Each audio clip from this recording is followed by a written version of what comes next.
Hey tech friends, welcome back into tutorial. In this we are going to learn how to send live location on our messenger. So in this I will guide of the easiest and step by step process to send live location on messenger.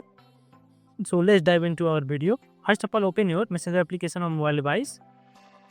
So after opening that application, you have to select that person whom you want to share your location. So I will select one. So inside that now you can see at the below on the left side one plus type icon is there. Tap on this. Inside that you will be getting option like a imagine, meta AI, location, play games and fights. So you can see here location option is there. Tap on this.